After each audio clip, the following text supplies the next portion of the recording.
Oh, oh, oh What? my God. What? It's my cat. Has her The hand stuck cat is on the so cute. Oh. back there. Is this Freya? That's Freya. And Freya. this. Oh, and she's And oh, this. she went inside a little hole. Oh Oh my no. God. And this is There Will Be Duds. Yeah. Oh my God. And I am. This is another morning edition of There Will Be Duds. Think of it like a Saturday morning cartoon. Where we exclusively review all of our horror movies in the middle of the day, and Yeah, totally we're too scared. We're too scared. it's too scared to do this podcast at night. And I am your co-host, J Spot Jack Cheese, aka TJ. Hello, I'm Nick, aka Dr. Funk on Twitch. And I am distracted by TJ's cat, Tommy. A moose from the pod. We decided that's also my Twitter handle now. Yeah, you're finally getting on social media. Yeah. I have a Twitter. I may or may not have just created it right now so that I can participate in the new mob vote for Minecraft. I don't know how large the overlap portion is of the Venn diagram between movie podcast listeners and hardcore Minecraft nerds. But I'm holding down the fort there in the middle. I mean, I was gonna say, when I initially made my my Twitter account, I made it exclusively to follow John Mayer. Because he was like, I didn't realize you were a white girl, Nick. Oh yeah, no. Deep down inside. That's why Get Out resonated with me so much. No, because before there was Twitch, there was like Ustream. I don't know if you guys are old enough to remember, but it was like 2010 or 11. But John Mayer was like, he live streamed an entire concert on Ustream, and awesome. It had one of those built-in features that was like, join the conversation on Twitter, blah blah blah blah blah. And like, if you scroll back far enough, my initial like early tweets are like at John Mayer, like Ustream dot whatever, and I'm like, I'll play this song. Woo! Yeah, I made a Twitter account for John Mayer. So if you made it for Minecraft, I cannot judge you for that. Speaking of John Mayer, I was on an airplane recently, because I needed to fly from one place to another, as one does. And the flight attendant had a tattoo on her arm. It was "Just keep me where the light is," which, as you know, is a lyric from the hit song "Gravity" by Johann Mayer. That's one of my favorites. Jim Bramer. Yeah. And so I saw it and I said, "Hey, is that from a John Mayer song?" She said, "Yeah, you're the first person to ever notice." What? And then we fell in love. It's one of the most popular songs of all time. Yeah. Yeah, but it's an obscure lyric from like the very end of the song. Yeah. So that's true. That's fair. And most people, even though that is a super popular song, like 90% of the people who listen to it just know Gravity. Yeah, where he says the name of the song. Yeah. Those are my favorite types of songs, where they just say the name of the song so I don't forget what it's called. Yeah. I recently listened to a song called I Think I Fell in Love on Checkout 6 in Decathlon. Decathlon is like a British version of the store Academy, and there's this like funny music British guy. It sounds like Sufjan Stevens. He wrote a song called "I Think I Fell in Love with the Girl on Checkout 6 in Decathlon." And in case you ever forget the name of the song, it's right there. Like, I think I fell in love with the girl on Checkout 6 in Decathlon. And then you're like, oh, that's right, that's the name of the song. So I don't know if you guys had one, but I do actually have somewhat of an intro topic. If I I did, and I actually was going to lead you into one because but you go first as long as we can. I I'll still keep want to it bring mine brief. up. Yeah. I think I finally found a comfort show on Netflix, and I think I am biased because it does feature Noel Fielding, but we've been watching the Great British Baking Show. Yeah, and that's the one. Because it's exciting because they're doing it week by week. Like they're not just dumping all of it on there. And so that's kind of been a thing that we do every Friday or Saturday morning. New episode drops. We watch it.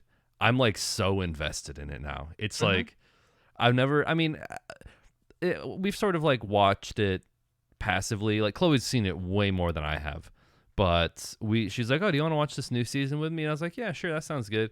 And like, I shit you not, like when Giuseppe got a handshake last week from Paul Hollywood, like I choked up. And it's like over a handshake. Alert. Yes, not all of us have seen it. Oh, okay, I'm sorry. Yeah, we haven't watched any of the new. Oh, sorry. I mean, although I understand how significant the handshake is. I do more like watch it passively. More so just because it was a show that Clea just started watching.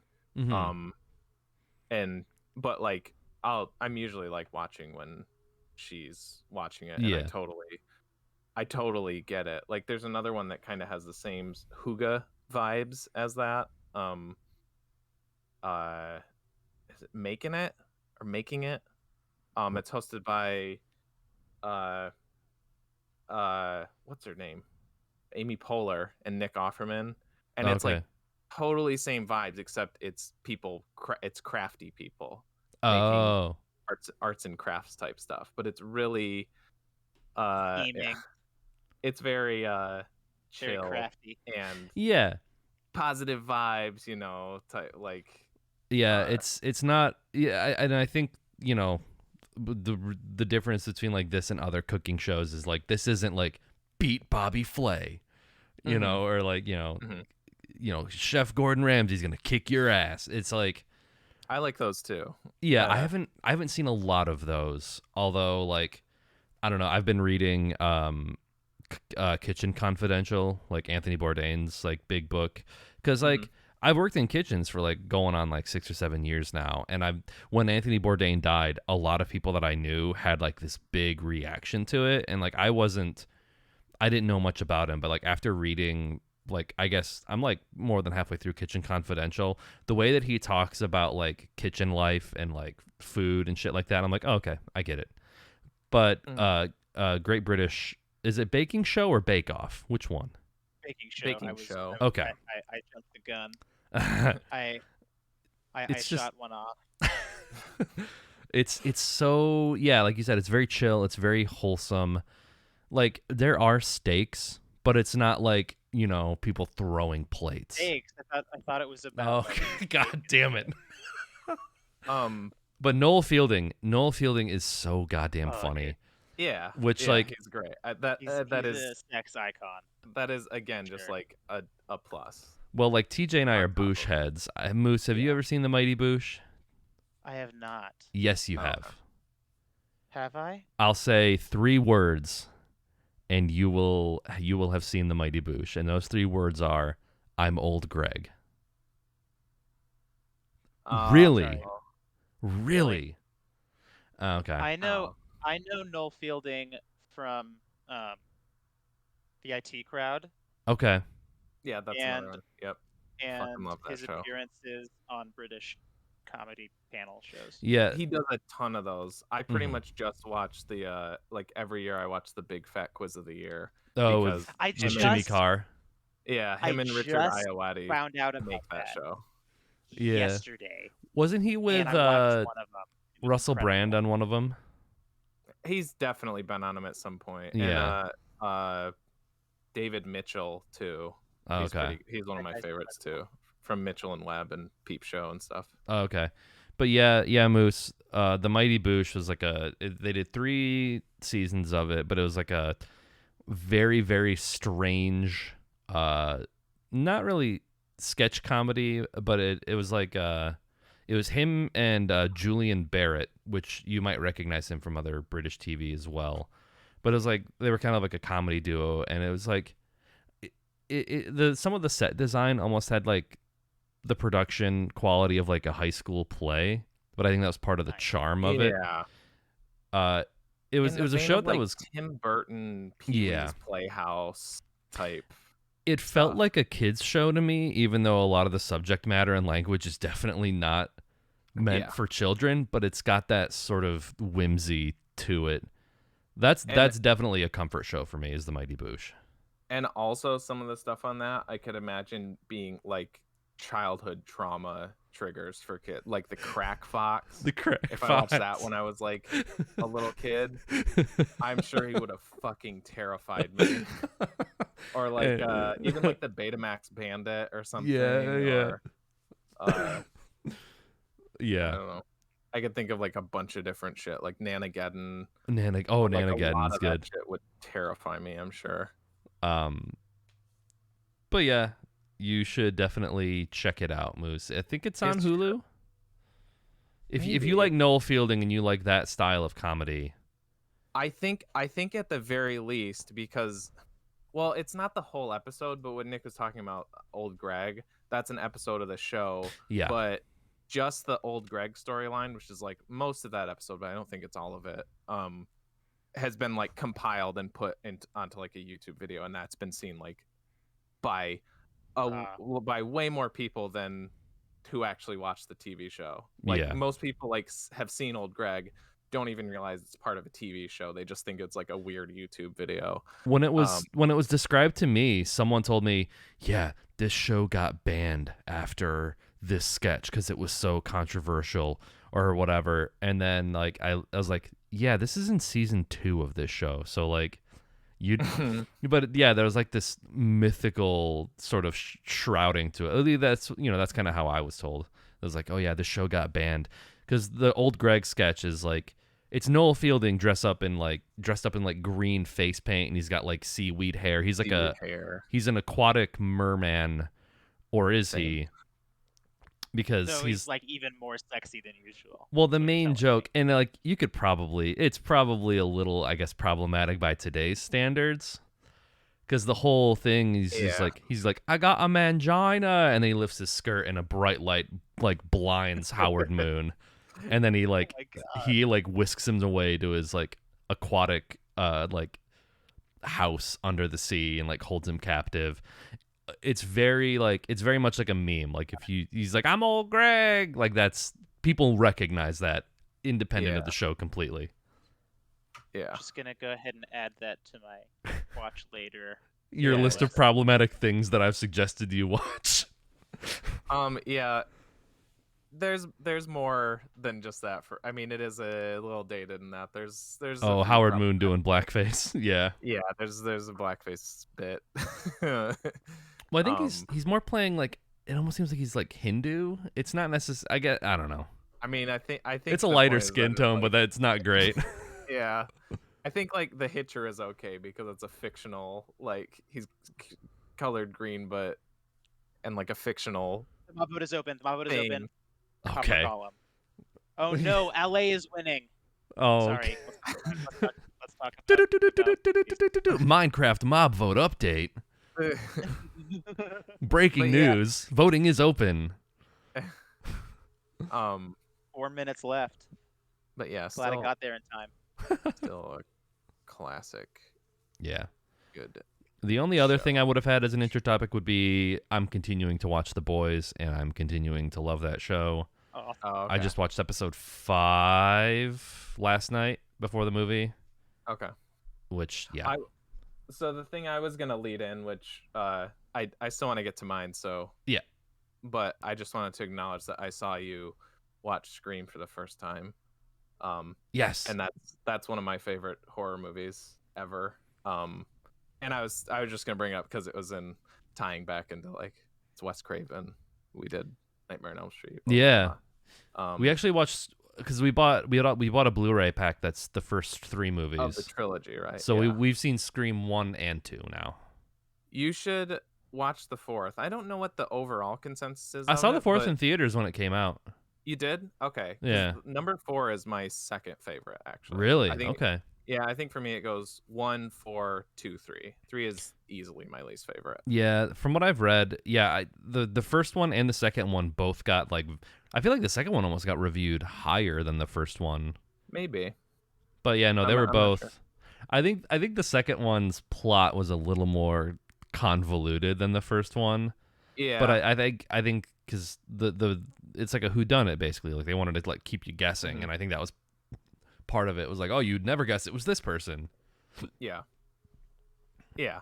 But and yeah, it's just like because they do that in the first one, it's a whodunit, and then like the second one's just like ratcheting that up. Yeah. And then honestly, I don't really remember where the third one goes with it, but I like the fourth one because it's like, I feel like it was exactly what it needed to be and what it was supposed to be. It's like Wes Craven doing a super meta thing, and it's like, oh yeah, we know it's like 10, 15 years later, so how do you do that? And it's like Scream, but 15 years later, and like, how do you add to the formula? How do you change it? How does it change with the times changing? And I think like he nails in the first Scream, especially. Second one, not so much, but along the same vein in New Nightmare, the meta Elm Street sequel thing. I really like that way that, and now meta stuff is more played out, I think, especially with the advent of the Deadpool advent.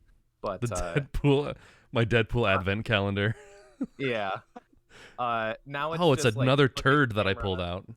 Yeah. Now it's just like look at camera and like reference thing that happened in movie. Yeah. Before you had to actually be like clever with it. And I think the fourth one still manages to I don't know. I think I was just really surprised and pleased with how, for a fourth movie in the series, it managed to still find new things to say about the formula and whatever. Did you see the trailer for Scream 5?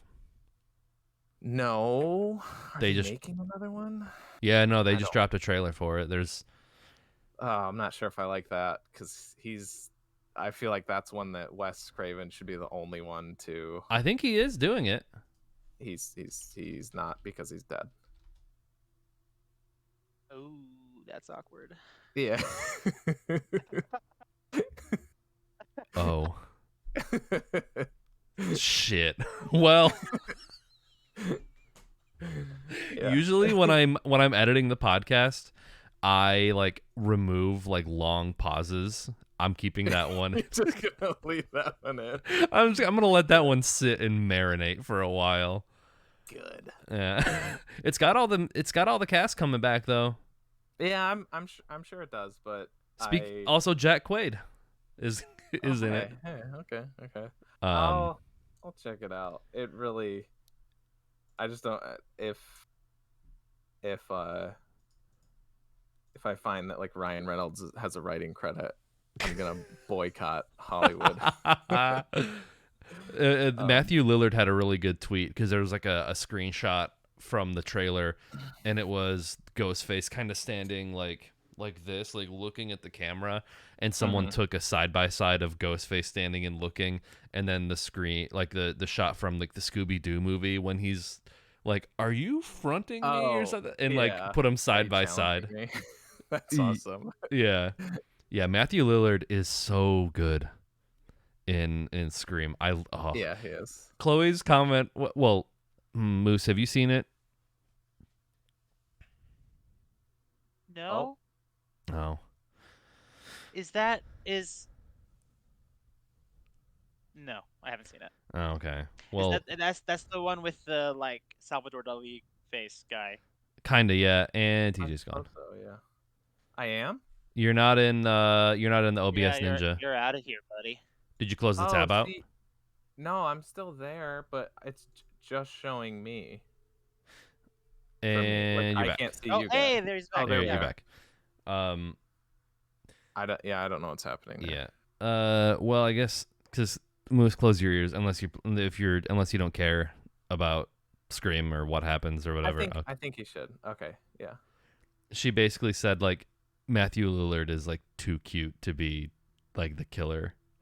Oh. Like the way that he was like, "Oh, you really got me good, man." Yeah. Like, Yeah. she's like, "No, he's too." I'm feeling woozy here. Yeah. She's like, "He's too cute and wholesome to be the killer." Yeah. All right, Moose, you're good. I don't know if you can. You can. He's hey, invested in the Minecraft vote. you're now. good. We're not. We're not waving at you. You oh no, we're just saying hi. We're just. I was distracted by the mob. I think the LA is gonna win. That's pissing me off because it's a stupid little thing. It flies around, and then it picks up random shit on the ground. But why is there shit on the ground? That's what an Enderman does. There. But no, he puts blocks on the ground. This guy, he doesn't pick up blocks. He picks up little items that are just dangling there because you dropped it or some shit. God damn it! The copper golem would have been so cute. Fuck. Yeah, so movies are cool. Movie. Sorry. If you edit my Minecraft talk out of this, I maybe. What was the other intro topic yet, TJ, or what were you gonna say, Moose? Yeah. Oh, I also have an intro topic. Ooh, okay. I figure since there's only 3 of us, we can just keep going in circles until. I guess we should speed it up now, but yeah, I'll do mine, I guess. I just wanted to follow up again because of the relevance to the ones that we've done already. I finished Midnight Mass, the new Netflix show by Mike Flanagan, who did Oculus and Hill House, and I thought it was really good. I was pleasantly surprised after the first episode. I was like, it didn't grab me. But I think probably it got a good thing. Yeah, I guess. It could be really uncomfortable, like especially if you don't know each other that well. Yeah. But I think it got better with each episode, and I really, really liked some of the performances, especially Hamish Linklater, who played the priest. And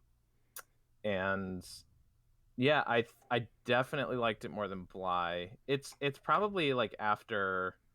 I still think Hill House is my favorite thing of his, and then probably Gerald's Game, and then Midnight Mass. I might like this second though. It just turned out to be really great. My main gripe is that Mike Flanagan's kind of known for his monologues, and they do kind of get a little long in the tooth and a little too frequent in that. Like, there's a couple at the end where I'm like, okay, like this could yeah. Like we've talked about this topic a couple times. I get it. It's a nice moment, but maybe if we hadn't talked about, and maybe if we hadn't already had a couple monologues about this in previous episodes, this would be hitting me harder for the final act. But yeah, something I really liked about it was that, and I think, like, it would maybe affect like people who come from religious backgrounds, like all of us more. I watched Chris Stuckman's review on it yesterday, and he's an ex-Jehovah's Witness. And he said that like it really resonated with him, like that sort of like cultish mentality. But it surprised me because I was totally expecting it to be like more of a generic cult. Christianity is evil, Christianity is bad, like just attacking like religion and everything. But the thing is that like, except for two characters who are atheists and then one character who's Muslim, everybody's Christian, like the good and bad people. So I really like when stories, even being one anymore myself, I really like when stories don't just attack Christianity outright, because then you're just going to get that hate from that crowd, right?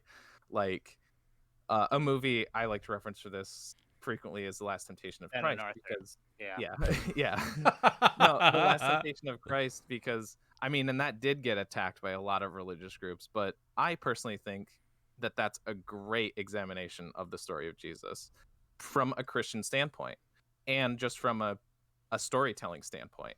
And that's like my favorite types of stories that aren't pandering, aren't but aren't attacking either. And I like that even the priest character, who is, without giving I mean, it's pretty obvious from the beginning that he's, he's got some secrets. I'll just say that, he's not all that he seems to be to everybody.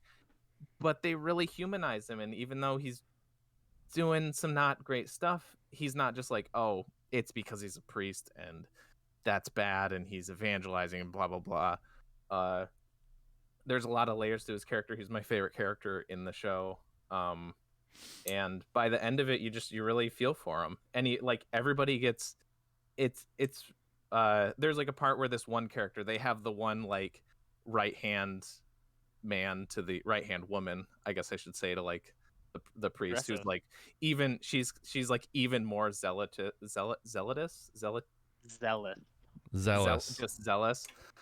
than he is. She's way more like, fuck yeah, I'm all in, let's go full cult mode and blah blah blah. And like, or the way that Zelodius is also acceptable. Zelodius, okay. And the way that she, like, later, there's a part like in the last episode where one of the characters is like, you're a bad person, blah blah blah, but she handles her with Christian rhetoric, which I thought was brilliant, because I think that's what would I think that's the way that to like hurt that character, is to be like, no, this is why you're wrong because of what the Bible says.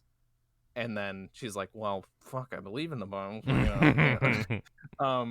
It's the West Wing clip.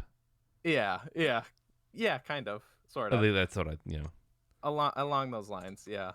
And it's a cool, like, they have the Muslim character, and like he expresses his, everybody, they express all their different beliefs. The atheist is like, this is why I don't believe it. And it's not all about religion, but when it does, I think it handles the different ideologies, viewpoints, different ideologies really, really well. And as far as I know, fairly like balanced. So yeah, I would highly recommend it. I just gave it like an 8 out of 10. But yeah, like I said, personally, I think it starts a little weaker and gets better as it goes along. The last like 2-3 episodes, especially like when the shit hits the fan, I was like I was freaking out. And as always, that guy knows how to do horror. He knows how to creep me out. So if you're looking for something spooky, he knows how to. Yeah, I was gonna say, I did after our conversation last week. Wink. I guess it was 2 weeks ago now.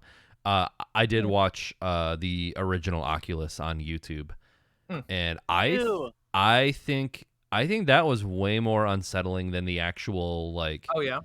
What Marisol in the film? I thought like the way that they the figure underneath the cloak. Yeah, stuff. I was like way. Really cool. I was super. I was like, I don't know. I was way more unsettled, especially like near the end when like all the figures are I was cool. I was scared, but kind of laughed when their mouths were open and like like the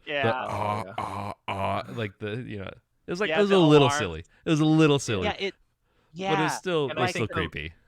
I think the main actor wasn't great either. Like, he was a little like, I get it. I get that it's like a low budget. It's like, that was before Mike Flanagan had made any movies, so it's not like he has.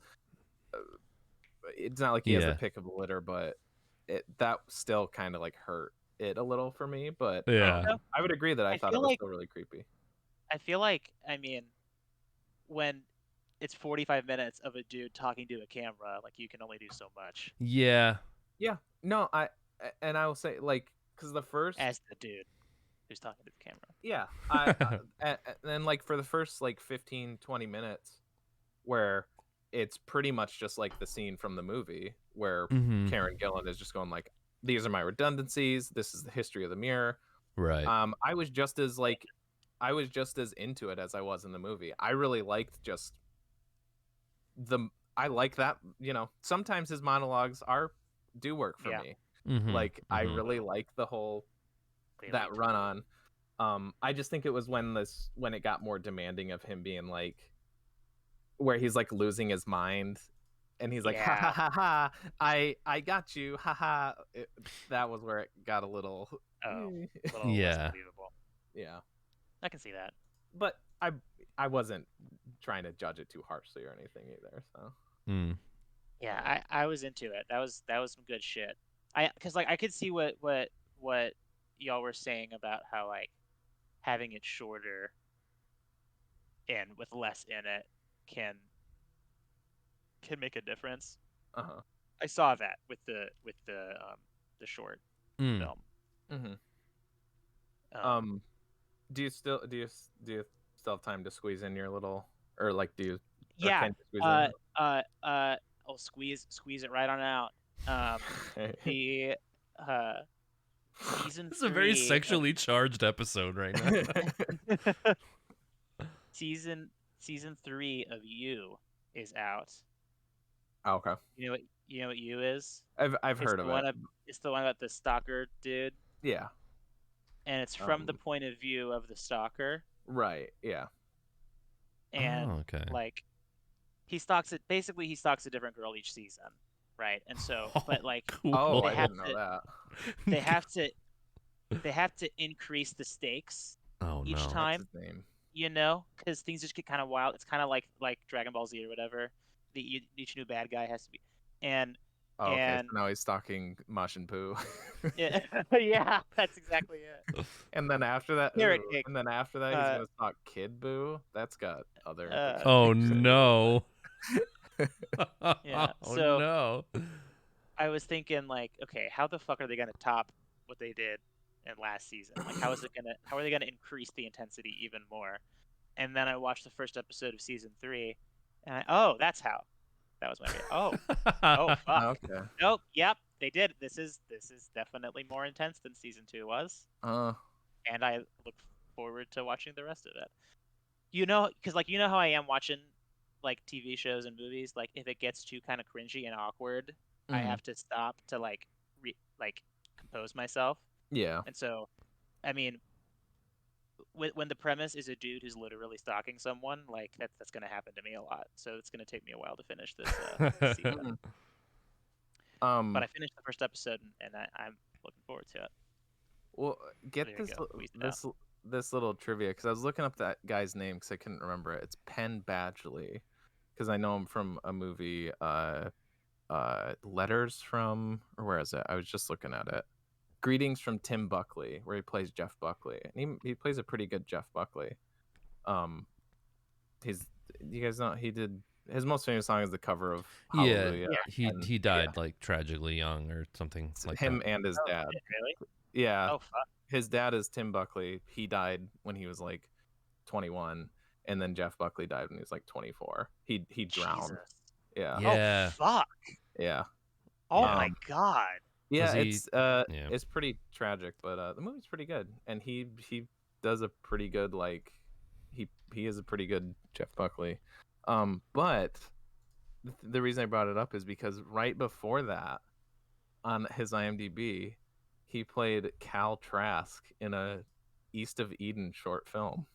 So no way. Yeah. Oh wow. Yeah. I don't know if it's on. It says it's only 6 minutes, so I'll have to see if I can find that on YouTube or something. Totally. But yeah, that's kind of cool. Very interesting. Yeah. Do you want to hit him with an ad break? Yeah, we do. Do you want to take an ad break?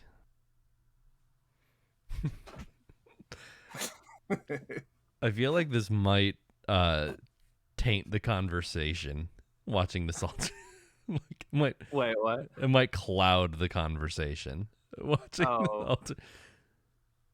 Yeah, we'll have to. You're right. You probably just could have just told me what it was. Yeah. But hey, he's trying to run away, but. Oh. Can you hear that? Oh, is he going like? his birthday. He looks so stoked. Yeah. Oh no, there he goes. He's welcome back, people. And speaking of dying young, we watched Get Out.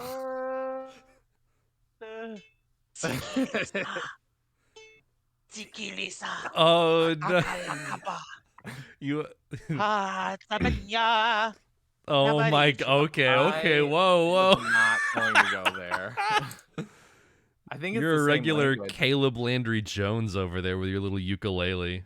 Yeah. I think they're both Swahili at least, I guess. The songs. Yeah. Are you being racist just assuming that every African language is Swahili? You're the one who went into the song. Yeah. I'm just saying I was trying to give you a slight pass and saying this is a great start. These are yeah, a perfect lead in to our discussion of Get Out from 2017, directed by Jordan Peele. Tells the story of Chris, a black man who's dating a white woman, and these are very relevant to the plot of the movie.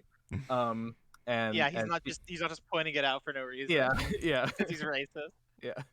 So this movie's about an Arab who meets a Chinaman, and they... Jesus. It is not the preferred nomenclature. As his girlfriend Rose takes him to visit her white family in a very affluent white neighborhood, and there are, I guess I should say, there are some black people present, but they are acting very strangely. And present is one way to put it. Yeah. They're physically there, I guess. Yeah. And Chris starts to suspect something is up, and it turns out maybe he's right. Under the covers, under the white covers, under the pointed hoods and white covers. It's not explicitly KKK, but you know. Yeah. And I guess since Moose was already doing it, one of my notes was that both intro songs are pretty slapping. They definitely got to Redbone, obviously, and then I'll look up the name of the other one, but I'm pretty sure it's, like I said, Swahili. But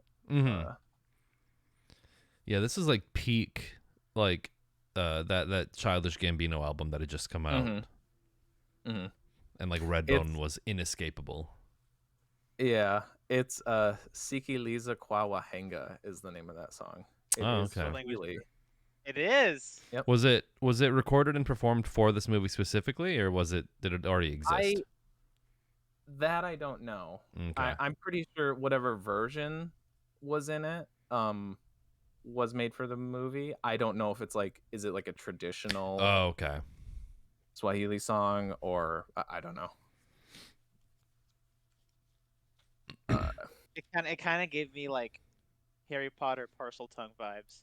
Sikiliza. Yeah. Yeah. So this is, for me, this is like the third time I've seen this movie. I saw it in theaters. I saw it in a beer garden, which is hilarious because it's like, you know, white people paradise. But my first note with Lakeith Stanfield walking down the sidewalk is like, and that's why I don't trust the suburbs. But yeah, so Kalia was saying that Lakeith Stanfield should have been the main character, and then Daniel Kaluuya should have been the other one. That's just because she thinks Lakeith Stanfield's really cute. I mean, he is a hottie. He's a good-looking guy. And I would agree. Yeah, he is. I like them both though. And hey, if you haven't seen it,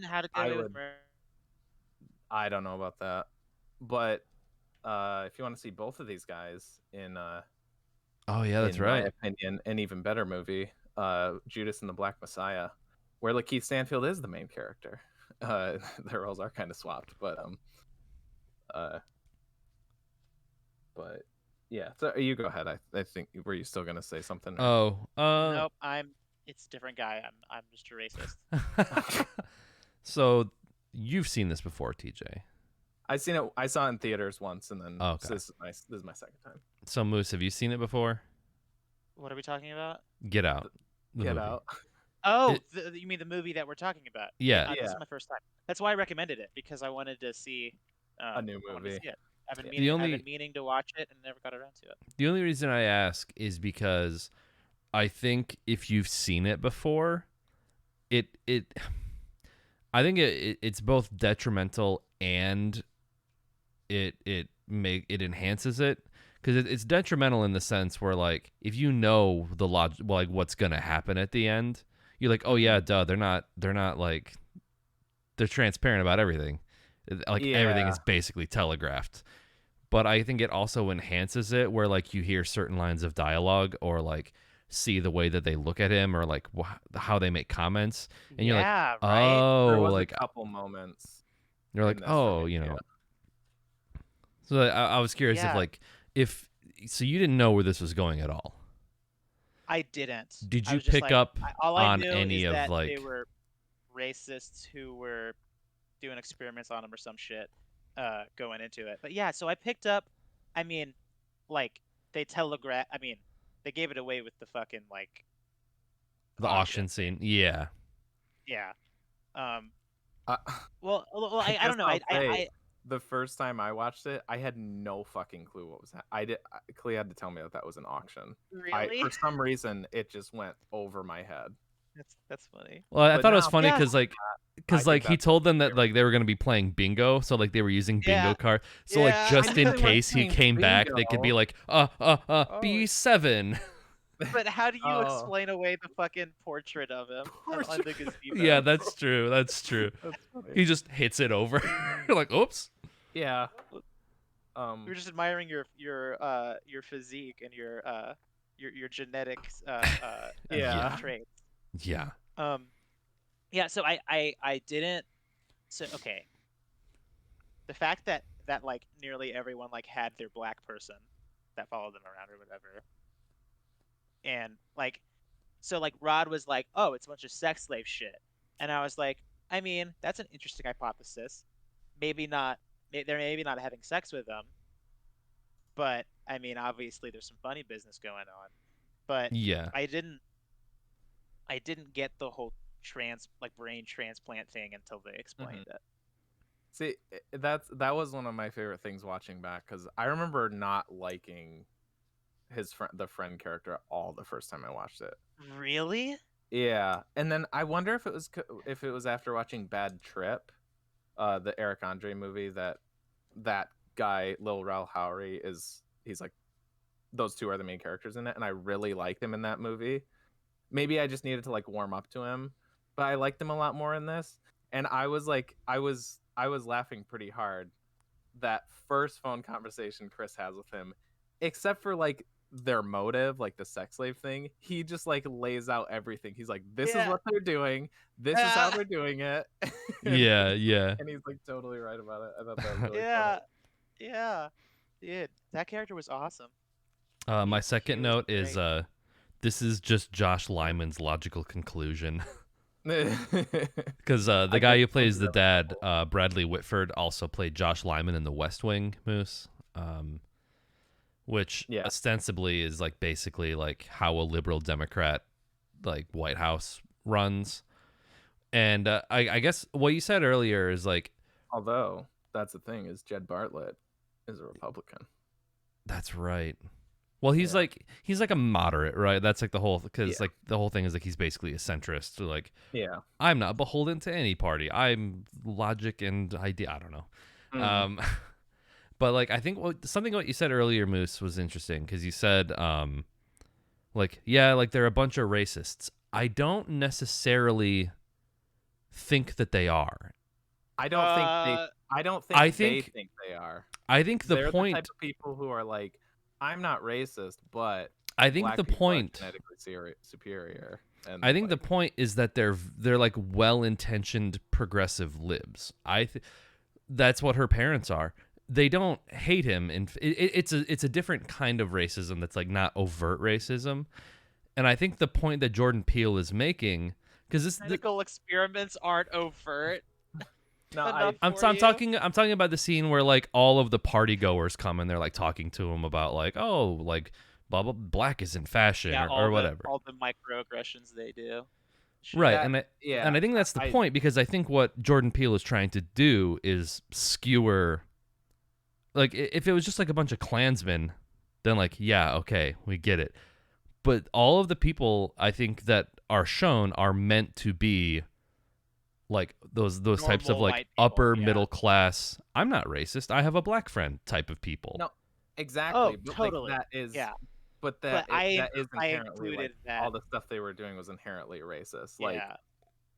I think that was the point, is that it's like, it's a lot of that modern racism where it isn't like, you know, you don't like segregate water fountains, but you're like, you see a black person and you're like, oh, fair skin used to be in style, but like the first thing you go to is like, oh, hey, I like Tiger Woods. Yeah. Fuck me, Hey, dude. Or I would have black voted is for now- Obama a third time. Yeah, or like, you know, all of, you know, music and popular culture. It's like, you know, white people can't dance, all that kind of shit. It's like, who's on the TV?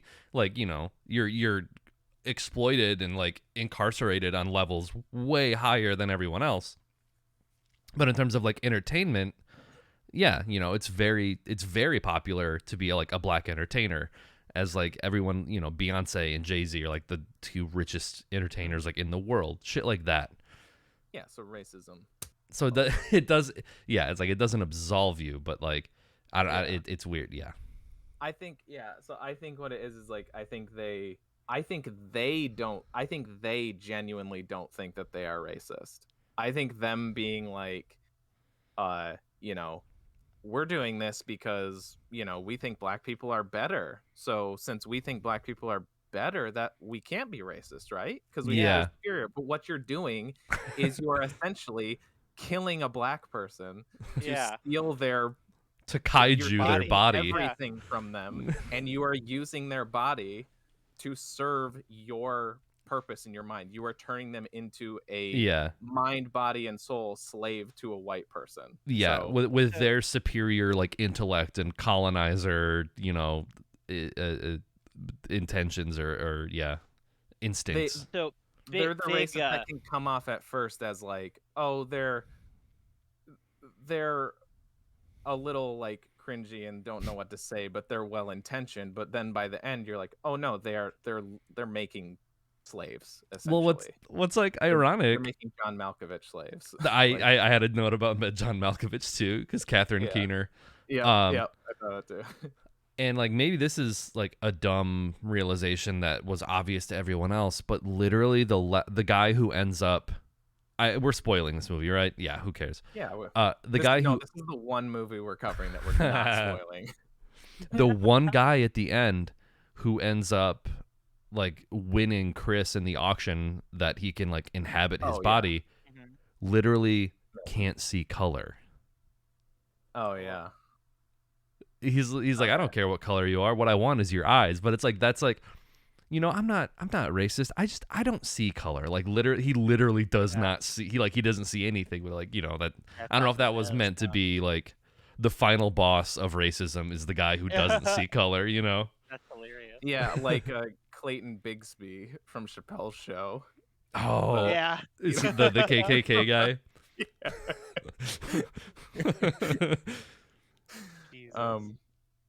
Yeah, I think it's it's really interesting, this whole concept that they're using the black people for their bodies, like, because I've read takes about like white claims to black bodies, and like, so like slavery, they didn't care about the person, they wanted their body to do the work. Mm-hmm. That's what I was trying to like allude to too. Yeah, and then also like with all the sexual assault that took place and takes place of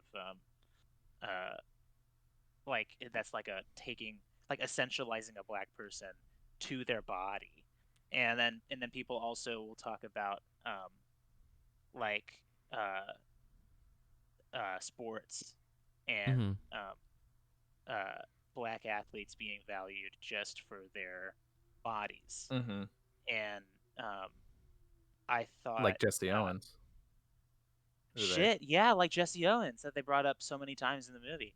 And so like I thought that was pretty on the nose that like the it like like we were talking, like they think that they've fixed racism because they think black people are better, but they're just like entering like racism 2.0, where they take it all the way, and they're Yeah. literally That's taking over Turbo the black racism. bodies. that's what I think it Yeah, is that yeah, that's what I think it's supposed to be an allegory for, is like yeah, totally. it's modern like slavery. It's scientific Mm-hmm. uh yeah. Um It's like the logical conclusion, yeah. Yeah. Yeah. you know. And I think what's funny about this movie is the way that it portrays her dad. You know, he's like, yeah, he's not racist, but he's gonna like, you know, the my man stuff, and Mhm. I would have voted for Obama for a third term. Like, it definitely like shows its target, but I think it's almost like cyclical, because I think a lot of the people that are like, I get out, I understand, you know, I guess maybe even us right now, like I understand it, but then like they end up being like the exact same type of people as like the Mhm. dad. Even it Yeah. almost became a thing where like no one wanted to admit that they were like the target of the movie, or like that they had the same sort of ideals as the parents. So like it became this campaign where everyone was like, no, I actually understand the movie. Like I feel like there was a ton of that in like progressive like liberal spaces after this movie came out. Yeah. Um Yeah, I definitely like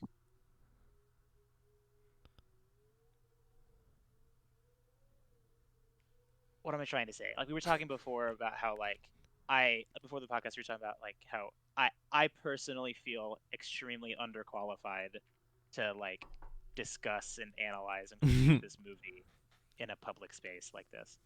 And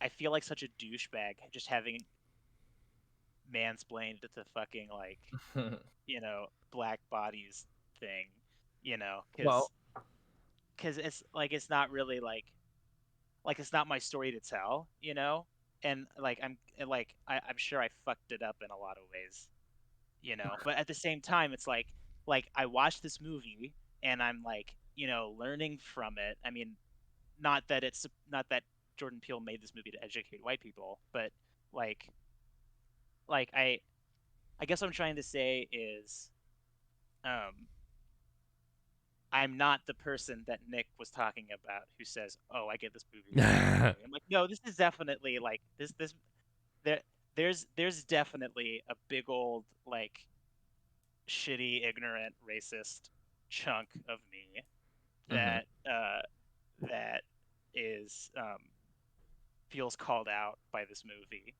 you know. Like I so like um I grew up in a fairly diverse um, um, area of Houston, and um, there were all colors and cultures and Mm-hmm. whatever at my high school. And I thought that I was, oh yeah, I know all these black people. I'm like totally, you know, I guess the people weren't using the word woke in 2011, but I felt like, oh yeah, I got this.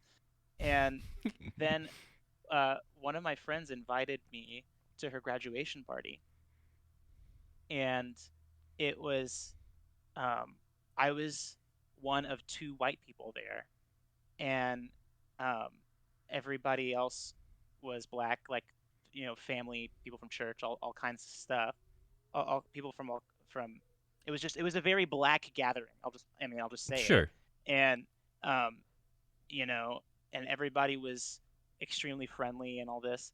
And I was like, oh wow, like what an authentic like black experience. And I felt like such a douche for even thinking that, Yeah.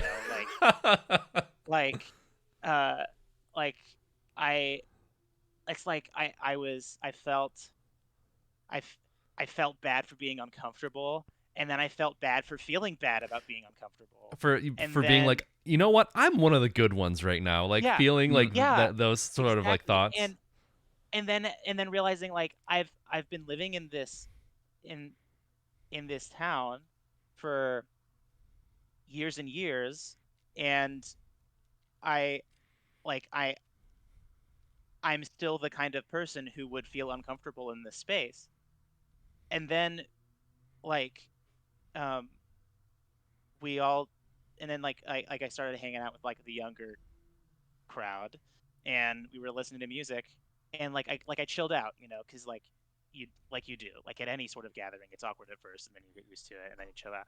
And it's like at the end of the day, like it's a graduation party, like hang out with your friends, make fucking friendship bracelets or whatever you do, and then just listen to music and make fun of the old people downstairs. And that's like so there's almost like a tendency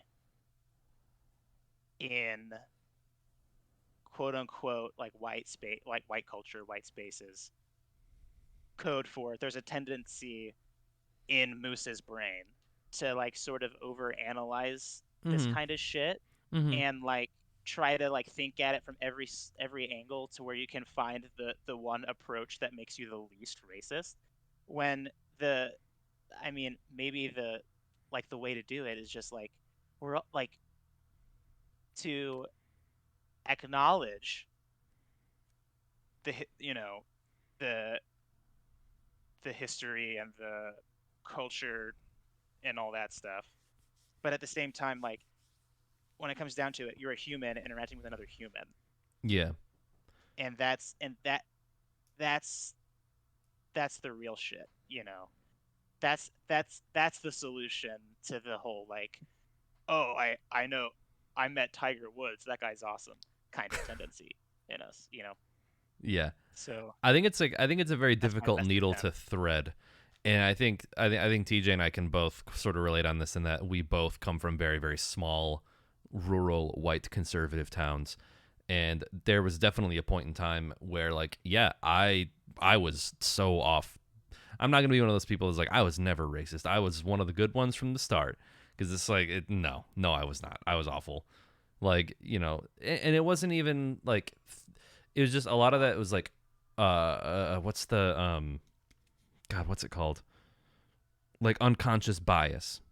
Like Yes. stuff that I wasn't even aware of that Oh, was like sure. being ingrained in me, or just like casual comments that I would hear people say, or like, I guess that would be like, your microaggressions or whatever. Mhm. Uh, Your blind spots. yeah, blind spots, stuff that like I was sort of like taking in and didn't realize like the implications of what it meant until like years later. And I'm like, oh shit, okay, that was bad. I should not have thought that, at that age. And then you grow older and you unlearn a lot of that kind of stuff. I Mm-hmm. guess I don't necessarily feel as uncomfortable discussing this stuff, because it's interesting because it seems almost like contradictory sometimes, where it's like, you know, you can't talk about this stuff like as a white person. It's not your story to tell. But then on the other hand, the other narrative is like, silence is violence. White people need to speak up. So I'm Mm-hmm. like, Mhm. which So we one? have to defend the white people in this movie because that's our experience. That's what we know. Yeah, sometimes I feel like I feel like woke segregation is like a real thing, where it's like, hey, stick to your own. This is your own culture, and like you shouldn't be fetishizing other cultures or whatever. And it's like, well, that's kind of separating them, huh? That's not super great.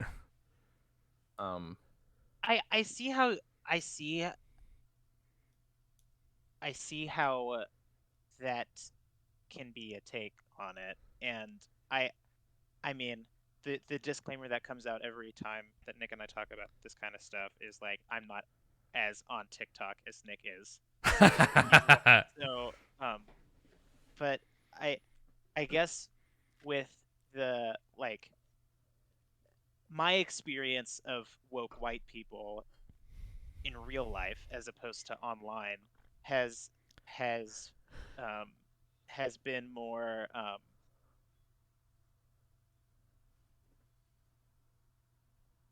like what the fuck am I trying to say? Internet is not real life most of the time. Yeah, and I guess it's I guess I'm filtered. trying It's to filtered yeah. down to you, so it's like Yeah. you know. Yeah, I'm trying to say that this whole like separation kind of thing isn't what I've experienced. It's more like just kind of like a like okay. I Here's think how I see it. let me refine my point a little Here's bit. I think what I'm saying okay. is like it's very popular in academia, like as people learn more about this cultural stuff. I think it's like sort of a popular take in academia to be like actually like talking about like who can enjoy what cultures and stuff like that. I think it's like I think it's coming from a lot of like upper middle class educated Mhm. like white kids who are like in academia that are like wanting to that sort of like speak in this way. I think I know what I was trying to say now. Okay. With respect to this whole like be quiet, speak out kind of dichotomy. The way that it's been um the way that it's made it through my skull and into my brain is like lit my role in all of this is to listen to black people and to the black experience and then in turn to educate other white people about this kind of stuff because like people say that it's like it's not a black person's job to educate you on how to not be racist. Like that's exhausting. And so Mm-hmm. it's like as someone who's trying to be conscientious about this sort of thing, my role is to sort of spread the anti-racism among in spaces where uh, um, where it needs to go, where that it's like too exhausting or for like a black person to do. Like not that it's too exhausting, but that it's like it's not their job. It's my job, I Oh, guess. But I shouldn't like try to. But it's not my role to like try to explain racism to the the graduation people at the graduation party that I went to and to be like, oh no, racism is actually this, and they're all sitting there like, bro, this is my lived experience. What are you talking about? well, to your point, I was gonna bring up to talk about the actual movie. There's kind of an example of that in the movie when they get pulled over by the cop at the beginning, and he has to see Chris's license. Chris is just Yeah, like, okay, because he's just like, it's not worth it, you know. He's Mm-hmm. yeah, just like, I'm just totally. gonna do it, and but then the girlfriend's like, no, we don't have to do that, and he's like, it's okay, it's fine, because I think that's because he's like, if he tried to fight every single battle, he Yeah, it'd be Yeah. exhausting.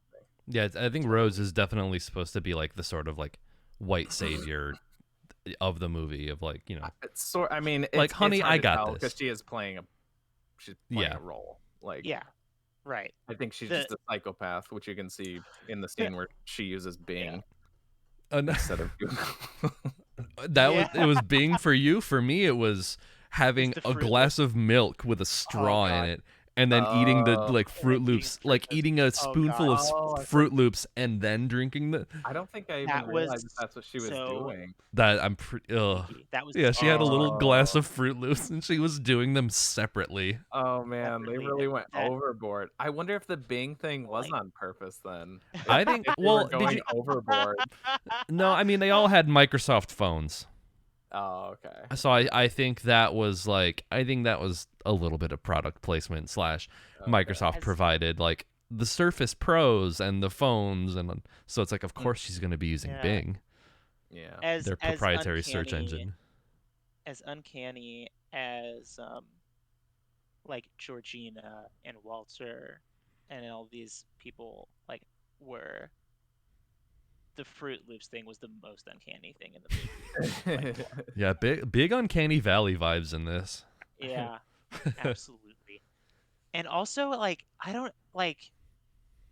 Maybe I'm just a fucking misogynist pig, but when she like pulled her ponytail back, and like it changed like the way that her face was framed, and it changed like she went from like she's like a different character, relatable to psychopath, just like with that one. I think that was intentional. Yeah. Oh my god. She turned into a horse girl. She did. Like the outfit that she's wearing at the end is very much like a horse girl outfit. Like yeah. Yeah, dude. That's the one thing they were missing. That family, they needed to be like equestrian people. Yeah. Too. Okay, I don't understand. One thing that I don't understand. Okay, I'm not trying to get into the like phases of the moon here or anything like that. Okay. But when she put her hair back in a ponytail, where did her bangs go? With them? I don't know. Have you never seen? I don't know how they work, but I've seen girls do that before. One of the first things that I noticed in the fucking movie is how well she pulls off bangs, and then when she pulled her hair back, it's like there's not like the ponytail was way back here, but the bangs aren't long enough to reach. So where did the bangs go? Were they like underneath different hair? But that doesn't make sense. That's not how hair works. So that's the mystery to me. So I'm looking at pictures, and it looks like she does have bangs, but they look sort of like swept to the side and like a little bit longer. So I think it is entirely possible that they were like long enough to sort of pull back in, because it was kind of like her knot was like, higher up. Oh, I'm seeing. Yeah.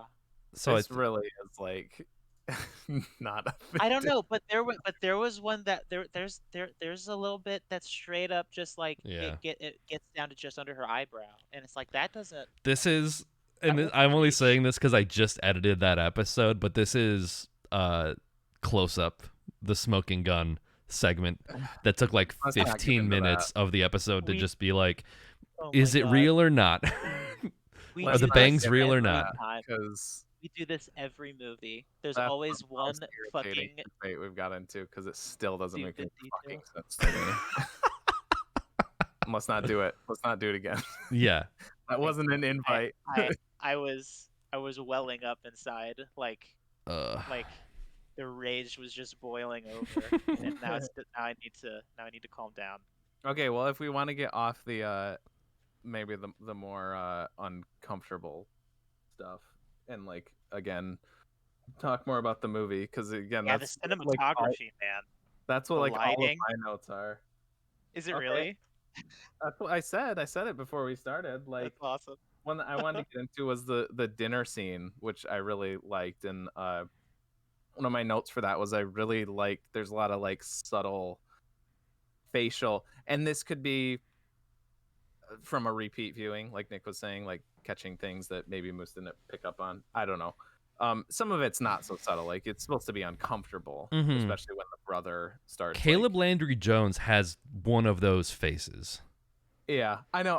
I said to Clea, I was like, even when he's playing like mustache. A rich, like yuppie, he still looks like a hippie weirdo serial killer. Yeah, because wasn't he in? He was in Twin Peaks: The Return, and he was like a real piece of shit in that too. Yeah, his hair's slicked all the way back. Yeah, it is. Yeah.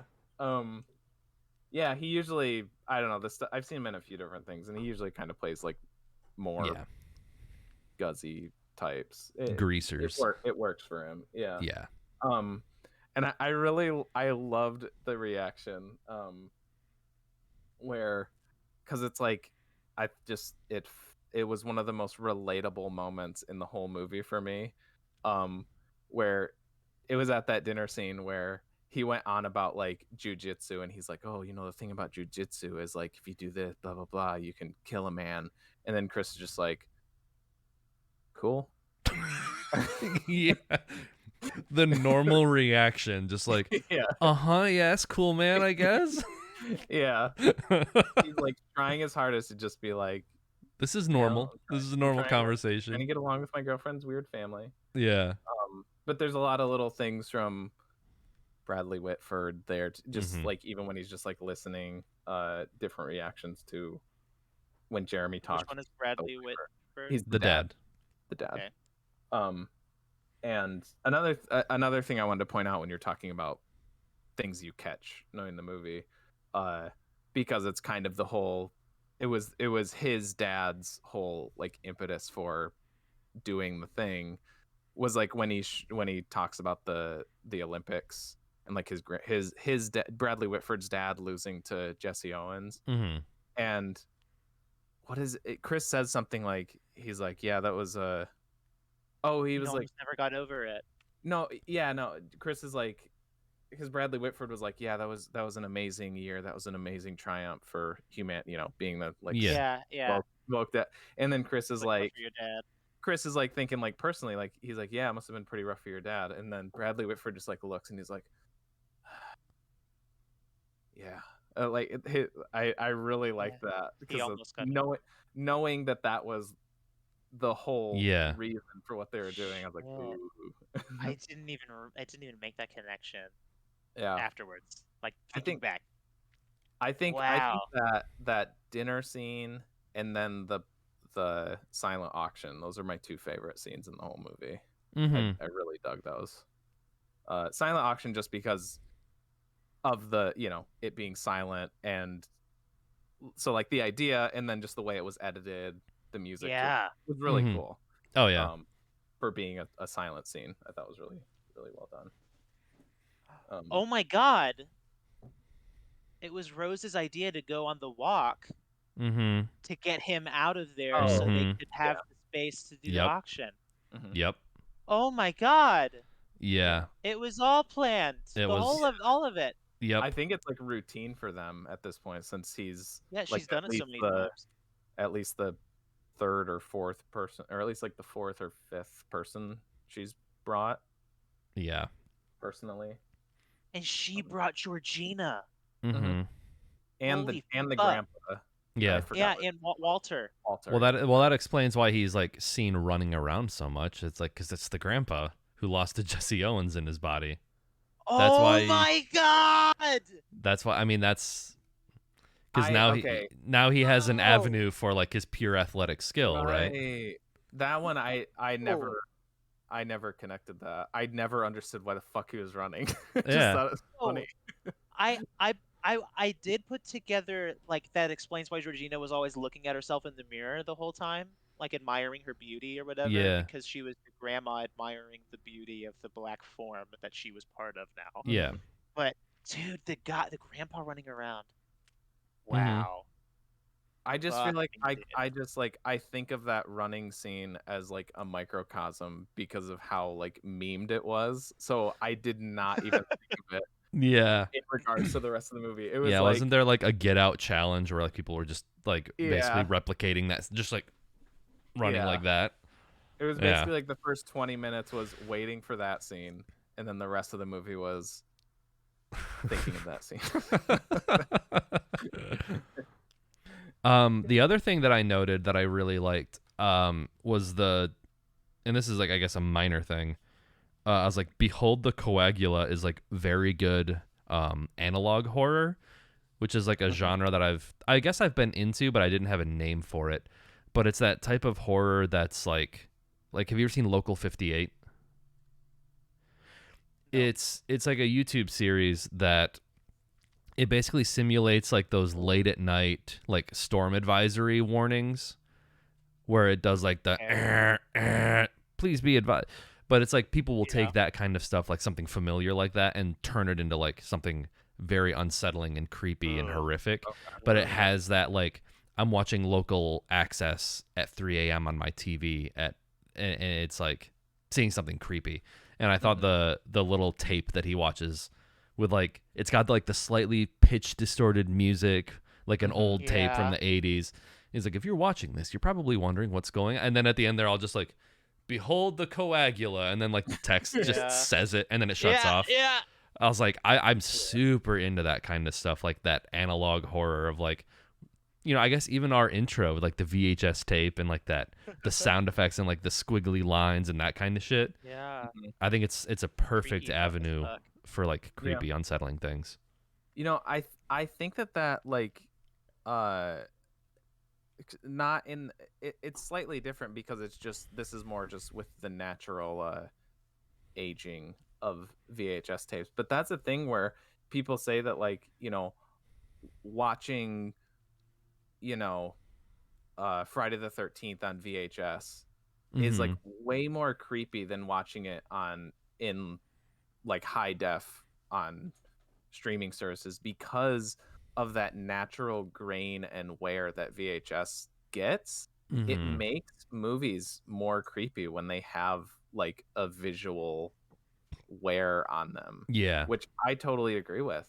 Have you seen? So it's almost like it's like a meta real life take on that because that wasn't an intent by the movie. It's just VHS tapes degrade over time, but it's the same kind of concept. Have you seen H Bomber Guy's video, the Scanline one? No. Maybe that sounds familiar. I guess it came out. I think it came out a couple years ago, but I guess it's more about like aspect ratios. But he talks about like different aspect ratios and like TVs and like movies that were made in like widescreen on like old TVs. You kind of cut out the sides, but it's very much like a love letter to like certain types of like VHS and like formats. I wonder if that's what I was referencing. It might have been. Why because I think there is a section of that video where he talks about like the nature of like VHS tapes and the degradation and the worn downness that's like enhances the viewing experience of certain movies. I think it also I think it also maybe like subconsciously hits that thing when you're like a little, because like I don't know, I guess when we were younger all we had were like VHS players, like DVDs were sort of coming out. But I think watching a horror film on VHS almost like harkens back to like watching a horror movie on VHS when you're like 9 and you're like, I'm not supposed to be watching this, and like it's like a dark room and you put the tape in and then it like, you know, the picture comes out and it's like slightly warbly. I think it like subconsciously like puts you in that little kid head state. Yeah. All right, like think of like if either of you guys have seen Ring or Ringu. No, I need to. Where the it's directed by a friend of the podcast, Gore Verbinski, director of the Pirates of the Caribbean franchise. That's our next get. Yeah. Holy shit. But like, you know, they watch a VHS tape and they get the call, you know, 7 days, and then they're like haunted by the ghost till they die or whatever. But like the tape on that suit, like you can't even like make out half the shit because it's so like grainy and messed up and stuff. But that definitely adds to the creep factor in that video. And even when they get the call from the girl, the ghost girl or whatever, it's like crackly audio. It's like older technologies that degrade are terrifying. Yeah. There's just something about old, like Nosferatu is really fucking creepy. Like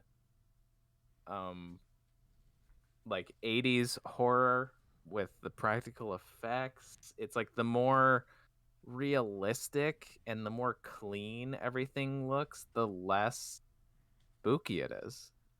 Yeah. And I guess because I do want to bring up I'm not trying to like attack the movie, but I don't want to by the time we get to our ratings. Not that I'm trying to like jump right into that right this second, but I guess I should bring up some negatives because I don't think I'm gonna like this. I don't think I'm gonna rate this as highly as everyone else. And one of the things, bouncing off that same topic, I think the concept of course, is terrifying. Like that is a horrifying idea. Mm-hmm. The movie is scary at all. I think it's really tame and really like it's kind of a perfect. It's too clean, I think, and that's a good. It's a good thing on the standpoint of like I like it from a directorial standpoint as far as like it's a really good first film. Having clean, well shot scenes is a good thing, but it can be a detriment when you're doing a horror movie. And you can have controlled, well shot horror scenes that are also effectively scary. See Mike Flanagan. But it felt like the whole time it was cut and shot like a drama or something like that. Yeah. I totally like I'm receiving at your wavelength right now. Totally. And I don't see that as a bad thing because as we've established earlier in our spooky October series, I am not good at consuming horror media. Yeah. So but I see that and I see how that I see how I watch your progression logically and it makes sense and I agree that it happened, but it doesn't bother me. Okay. Yeah. Yeah. But, Yeah, cool. I would hesitate to call this a horror movie. I know, like, you know, when we went Yeah. live, we called it Jordan Peele's horror movie, but like I would it's more of like a suspense thriller drama. I would say those three well over horror. Right. Yeah. I wouldn't call it that, but the general, I think it's marketed as horror. The general like idea is that it's a horror. That's what I was It's a saying. better shorthand for people to like, yeah, it's a horror movie instead of saying like it's a socially aware thriller suspense drama. Like what? I know 4 words to describe it. No. Yeah. So that's what I was saying. That's why I was saying as a horror movie. I don't think it's scary.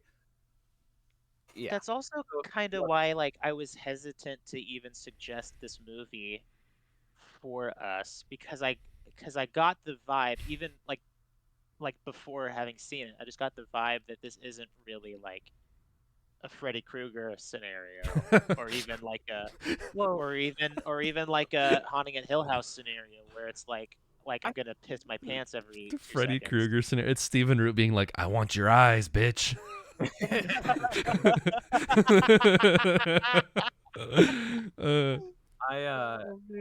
No, I mean, I still think it works for October spooky movies. Like, yeah, like I even you brought up Clue. Clue would have been acceptable. I mean, it also has like an autumnal setting. Like it has an autumnal setting. It does kind of feel, yeah. It's like upstate New York in like October. Mm-hmm. The rest of the day, the only thought in my mind will be autumnal. Oh, sorry to go back to like Freddy Krueger though. We talked about Scream earlier. I was gonna say the Wes Craven cameo as Freddy the janitor in Scream, where he's literally wearing the red and green striped sweater as he's mopping up the floor. Yeah. And the principal's like, "No, not you, Freddy." And he's like, looks, and it's like literally Wes Craven dressed as Freddy Krueger as the janitor in the high school. Yeah. Such a good cameo. Anyway. Yeah, this wasn't. Okay. So like when shit got extremely real, okay. When the switch flipped. Like the third act when she lifts the keys up. No. I'm gonna say when he found the pictures of the other black Sure. It's like 5 minutes before. Yeah. Yeah.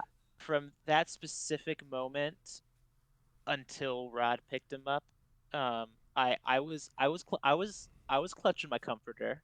I was a little nervous. I was in a little fetal position watching this movie, so I was tense.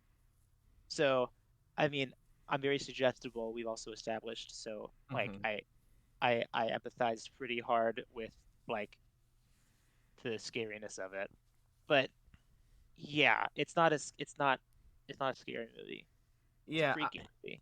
I remember the first time watching it, I felt a little tense at the end, but it was more like the way I'd feel tense for like Tom Cruise at the end of a Mission Impossible movie. Yes. You know what I mean? Yes. And not Yeah. Nancy at the end of Nightmare on Elm Street or something like that. Yes. Yes. This time I actually felt like that whole climax was a little I was a little more drawn in by like when the girlfriend shoot, like the tail end of it, but coming through the house, it just didn't really like grab me.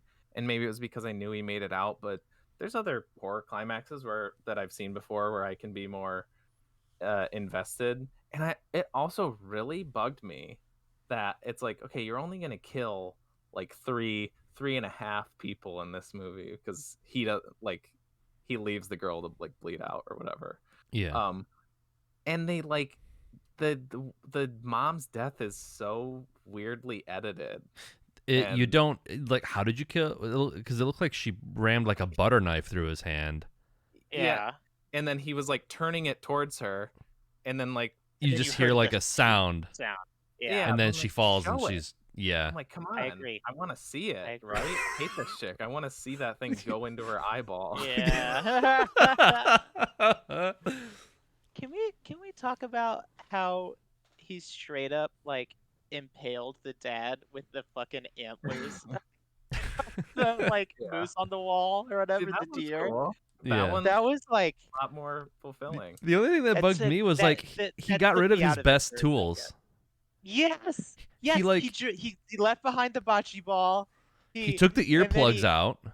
He took the fucking earplugs out. That pissed me off so much. That's the thing that puts you in the sunken place. Why?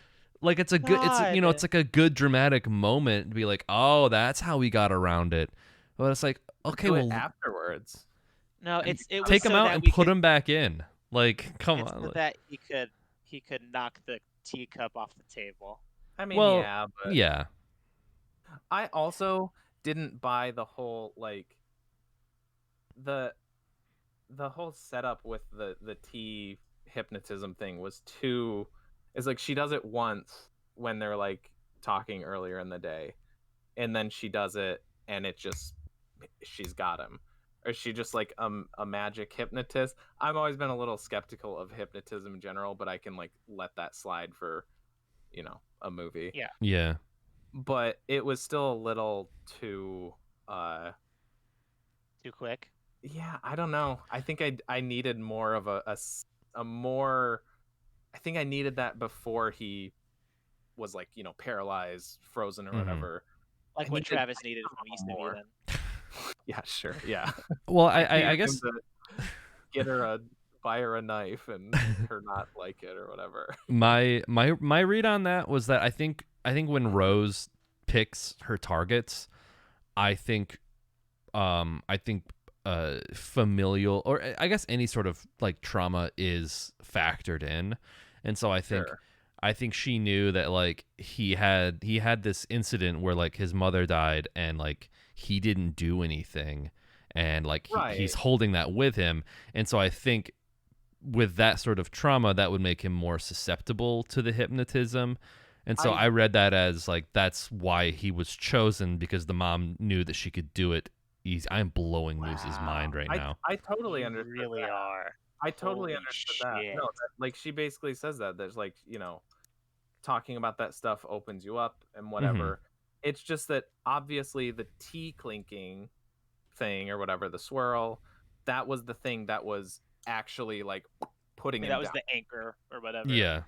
Because then she could just, without the prompt of later on, once it's hooked in his brain, you didn't need to bring up the trauma, the mama, right? The mama trauma. Yeah, mama trauma, Bahama Rama mama trauma. He just had to like see it on the TV. It didn't even have to be like physically there. So yeah, I mean that could be a nitpick. I just wish maybe they. Yeah, I guess it is kind of like I just needed a little bit more. Yeah, it's like like if you're gonna use hypnotism as like a horror element in a movie, like you're not gonna present it accurately anyway. True. You know. I guess like I almost would have preferred if it was just like she used magic or something. You know, if it got Can we talk about super, got a little supernatural. Rod, I was like, okay, it's with fake, his list. I can at least believe it. You know? With Rod trying to figure out, and he crosses out magic. Like, fuck, magic isn't real. That's literally like that's exactly how I do my research. But then he's like, just like, unless? Like, how do you solve this fucking equation? Ah, fuck, magic isn't real. I can't do that. Shit. Every problem that you have to solve, the first thing you write down is like magic as an explanation. You're like, no. Yeah. Yeah.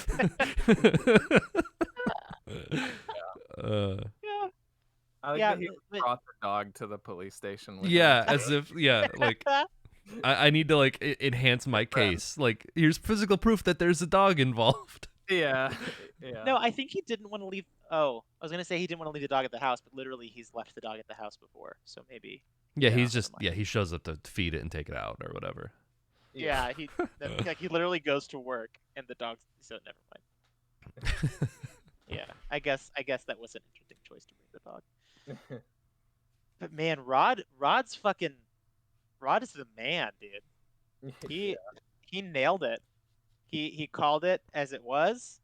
He saw right through it. He knew, and he's the TS motherfucking A. He handles shit. Consider this situation handled. Yeah, motherfucking TS motherfucking A. So how about that alternate ending? Oh yeah, we could get into that now, I guess. Oh yeah.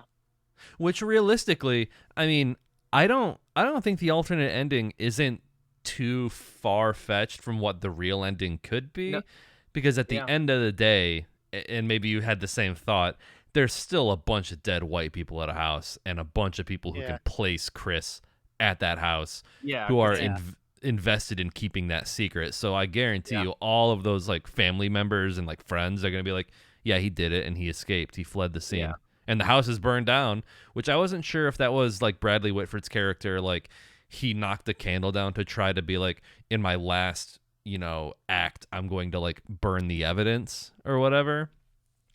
He was either being, I don't know if he was being clumsy or if there was any intent behind him trying to like, because I mean, the shit's burning down anyway. So it's like, they're not going to have a lot of conclusive evidence to go by. That's not a smoking gun for me. It's a smoking candle. Yeah, I mean, I like my more happy endings, and like even though you could say what you said, that he very well could just go to jail after the credits roll. Oh yeah, he did. But in my head canon, that's what happened. Rod, like they drive away and then they get a fucking lawyer or some shit, and then he goes to jail. Here's my smoking gun, and maybe it's more like a smoking water gun. I don't know. It's not that great, but like I think the fact that there was an alternate ending where he did go to jail, and then they went with one where he didn't. I almost take that as him saying like he doesn't go to jail, because we would have just done that. Yeah, totally. I don't. Yeah. If the alternate ending wasn't there, I feel like the ending that they went with would be a little more open ended as far as that, but because it's a little like it was a happy ending. It's a meta reasoning for it. I'm extrapolating a lot to like feed into what I think would happen or whatever. But if that's the thing, is if there wasn't as realistic as the movie was to begin with. If there wasn't that alternate ending, I would be more like open and receptive to that theory. But what I was getting to is that like I do like my happy endings. Just if I like the characters, I would prefer Animal Farm to not end the way it would, but I get why it has to end that way, right? And I kind of felt like with Oculus, I was like, I almost feel like the alternate ending is like the logical conclusion. Yeah. Like Oculus is like, that's a fucking downer ending. But Was there an alternate ending to Oculus? No. Oh, Ending okay. for this one. Sorry. Okay, I was like, wait, what? No, the ending we got for Oculus, really fucking dark. Yeah. But absolutely. But it makes sense.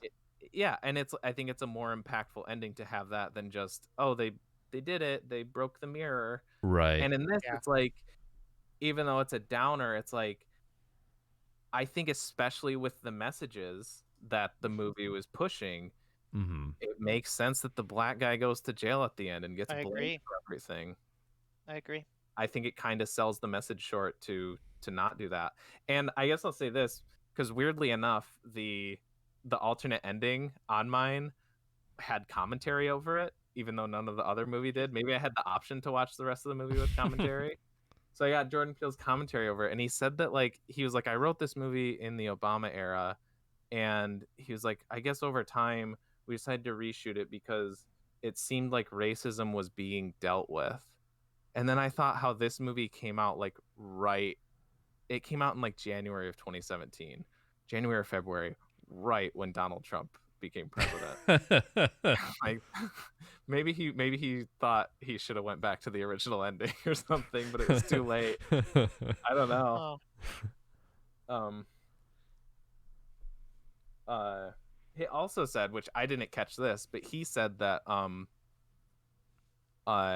the reason Chris is like more okay and of sound mind at the end is because I guess him going back for Georgina, which I almost like it, this also kind of bothered me because I really didn't get, like, I only saw it when I heard Jordan Peele say it, but he said that him going back for Georgina at the end, that was him beating his demon of not saving his mom, I guess. Yeah, I can see that. I get it, but then it's like immediately, like, it didn't feel like that a big moment when it happened. I thought he was just like, it's not. I thought it was more just like a personal thing. Like, he's like, I shouldn't leave her. She, maybe we can fix her. Like, it's not her fault or whatever. Yeah. It's not. Definitely. Either way, it was definitely linked. Sure. Because he had the flashback. It flashed to the shot of him sitting in his bedroom while it's raining. Yeah. Like it flashed back. Yeah, I guess you're right. It flashed to him sitting in his bedroom when his mom died. And it also flashed back to the scene where, like, she has the tear, where it's like, I think he got a glimpse and he's like, there is something more going on underneath the layers. To be honest, it did, even though I guess I forgot that part, I feel like it did that a little too much. That's another one of my gripes, is when did what? Too much. Well, like when Stephen Root is on the TV and he's like, I'm here to answer any questions you, meaning the audience, might have at this point. And then he's like going through stuff and it's like, oh, this happened, and then it like flashes back and you see, I don't know, Chris getting hypnotized the first time. It's like, yeah, I know this already happened. Yeah, I like, know what you're saying about your mom, and then it's flashing back to the mom. It's like yeah, like he kind of held our hand through it. It felt really handholdy at the end. Yeah, where he's like, oh, don't let me in with those other people who only want you for this, and then it's flashback to this guy, or they only want you for this. Flashback to, it's like, no, I watched the movie, I picked up on that a little, And I think that's my main gripe with the movie as a whole, is I think that's the most obvious example of it, but I kind of feel that way about the whole movie. I think the entire thing is very overt and very handholdy. I can see that. I think that's just the most blatant example of it. Again, I see that. I understand you. I agree. Doesn't bother me. That's fine. You sound like Henry Winkler in Parks and Rec. He's like, I understand this and I love you. I'm not trying to convince anyone here. No, I know. I'm just like, you're just affirming me. You're being a better dad, Adam Trask. To share my opinion about this movie, because that's apparently what a podcast does. And here I am. This one does, I guess. There's your opinion, and then I shared my opinion. That's how it's called a conversation. You say your thing, okay? We're breaking down podcasting to its base form. and then I say my thing. And then I also say words. Now what even are words? They're just consonants and the other one. Vowel.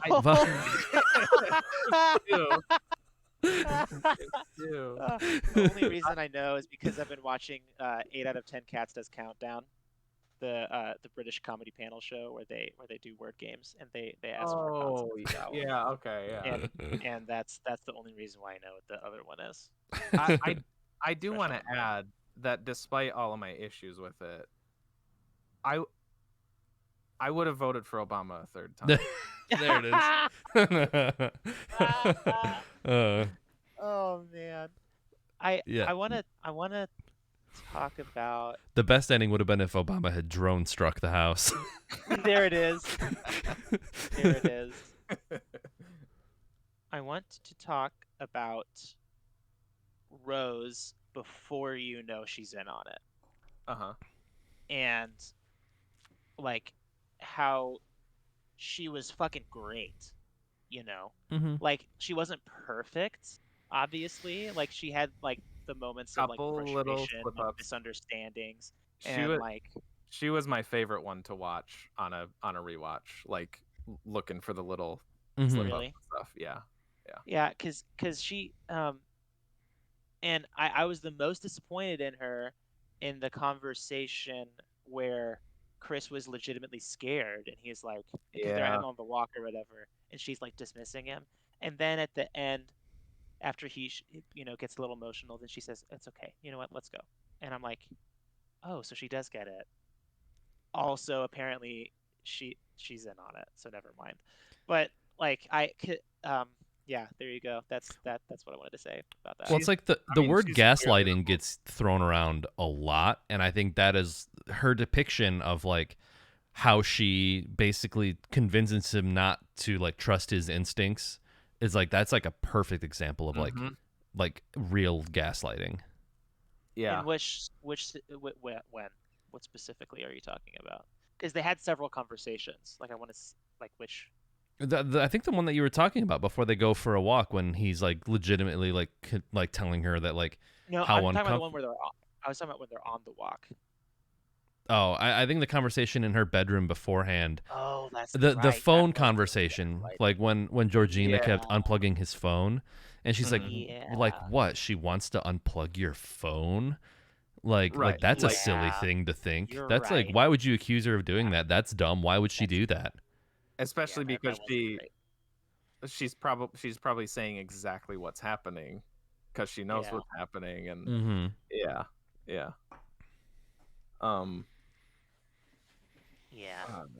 so that kind of sucked. Yeah, I mean, like obviously, like she sucked because she was the bad guy. She has her own article on villains.fandom.com. Nice. Of course she does. Yeah, that part where he was crying though, that was kind of like that was pretty harsh. Like that made me feel bad. That, and then the scene he has with Stephen Root too, where they're sitting at the thing outside. It's like the one conversation he has with him before. Who is Stephen Root? He's the guy who wins. The blind guy that wins the body. The blind guy. Yes. Okay. Yeah. Got it. Bill Dotree from King of the Hill. Yeah. And that one is a real bummer to me, knowing that he was the one who was gonna win him or whatever. Yeah. Because it, like, for Chris, he was like the one person that he connected with, because he didn't talk about, he didn't try to talk about social. Yeah, he was just like, hey, you're a good photographer and I really like your work. And then Chris was like, hey, you're an amazing like curator, I really respect you. And it felt like the one of course non-racially involved like conversation he could have with one of those people, and then that's the person that takes him or whatever. So that one, watching that back, that one kind of stung. yeah. Do we want to move into wrap up / final thoughts? I can do that. I'm good with that. Yeah. Okay. Yeah. I've kind of ran out of things to say, I think. Okay. Which never happens for me. I'll start us off. I think mine will be a little quicker than usual. I don't feel like I have any, overarching, like I don't have like a thesis statement. Other than like, I guess I had like the same overall take on the movie, from memory, because it'd been a few years since I'd seen it, obviously. But I really thought I was gonna like it more upon second watch, and I was like, yeah, and then like when I watched Us, I remember watching that and thinking like, oh, it was fine, but I didn't like it as much as Get Out, right? Really? Huh. But now, and I've only seen Us once, but now I think from memory, and maybe Us will go down just as much as this one did on a rewatch. But I don't think so. I think I like the wacky, like how out there that movie gets. And Tim Heidecker's fucking great in that movie. He does like the yeah. thing. Yeah, Tim Heidecker's amazing in that. Yeah, so I'm curious like what I'll think on a rewatch of that, but I do think now, also having been a couple years since I've seen that, I think I do like that one more than I like this one now. Even though I think overall this is a more memorable movie, having only seen both of them a single time previous How to can this. it not be memorable with the premise that it has? Well, I think Us has a way more like out there True plot, Sure. but like the scene to scene stuff I think was more I just remembered a lot of different, whatever it is, like characters, scenes, shots. I remembered more from this movie than from Us. Got it. And I would still give the points to this one for that. But all that being said, I think I'm landing at a 6. So I liked it. It's just one that like I don't know if I ever need to watch it again. It's a little too ham-fisted for me. And I like Rod a lot more. He was like the major thing that went up in my books. I liked him a lot more. Which is good because especially that near the end you're really loaded on with like a lot of it's almost more on him than it is on Chris in like the last like half hour of that movie. Yeah. Also, I just want to note too that the dad is like a terrible doctor because one, he starts the operation before Chris is even in the room, and then after he's removed the guy's fucking skull and his brain is exposed to the air, he leaves the room. Yeah. I get that it's not in a hospital, which makes it worse. But like, do you know how fucking easy it is for somebody with a part of their body exposed to get an infection? That's why hospital rooms are so sterile, and so like, well, I guess it doesn't matter if he transferred his brain into Chris's body. He'd die from sepsis in a few hours.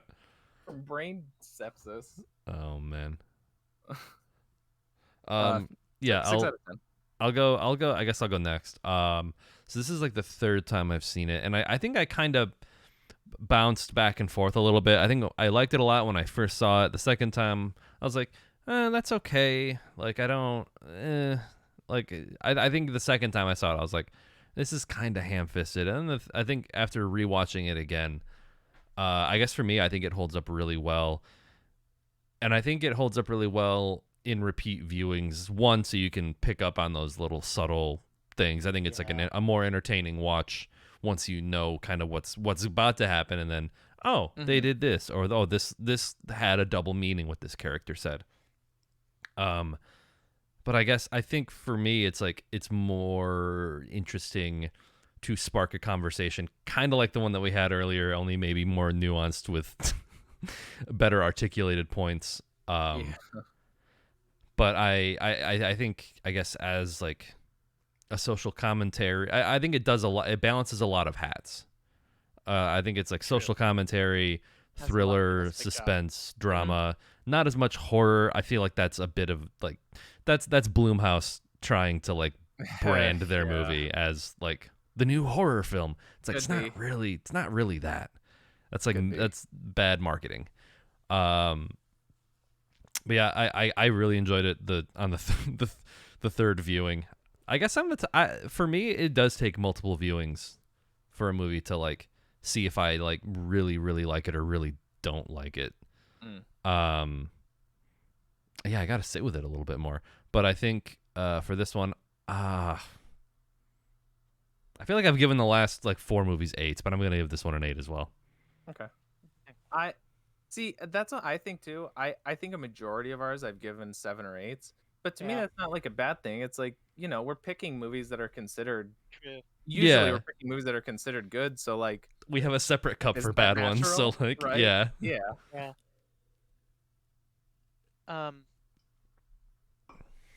I love this movie. Had a really good time. I enjoyed the premise. I think it was done well. I agree with all of the negative things we had to say about this movie, but none of them are really that bad to me. Sure. I guess one thing that just kind of popped in my brain about the like horror thing is like racism isn't scary to me. Sorry, I don't think you meant that to be funny, but it's. So I wonder. Afraid to speak my truth. If racism was scary to me, and like, part of my lived experience, if that would have made the movie scarier. That's a good point. Yeah. And because I just being 3 white guys and their cats talking about this movie, like we're only gonna see it the way that we see it. And, sure. I'm really curious. I'm gonna have to like watch a bunch of like video essays about this or something to see like what like how do a lot of black people like respond to this movie, because I'm really curious about that. But the black people aren't the ones on this podcast rating the movie, so I'm gonna give it a fucking 8. I liked it. Okay. All right. This white moose with his antlers. This white moose gonna impale your dad. I give it a fucking 8 out of 10, baby. Also, that was Jordan Peele's one credit in the movie. He was the sound of the deer dying. Really? Really? That was Jordan Peele. Whoa. I will say, if the movie was more, I feel like I would still land at the same number. I don't think it would change my number grade if I did find it more spooky. I didn't mean to really sound like I was like attacking the movie itself. It was more the marketing. It was more just the marketing and all that. And I will say I think I am pretty good at I look back at my, because whenever I watch the movies for these, I then go to Letterboxd and do a little review like, hey, we're covering this on this week's There Will Be Duds. I saw you gave it 3 stars. I saw that was my old rating. And when I saw that, because after I watched the movie, I had 6 out of 10 in my head, and then when I went to do the rating, I had already rated it, and I was like, hey, there you go. There you go. There's some movies where I'd agree with you where it's taken a couple of viewings, but I think most of the time I'm pretty good at I'm pretty set in my. You're consistent. Yeah, I think so. I think more often than not. But yeah, cool. I'm glad that we covered it. It was a fun one to revisit. Wow, my voice broke like crazy there. It was a fun one to revisit, like, for this, but it's also one where, like I said, I can't see like rewatching it again. And I like the discussion we got. It was a little different. I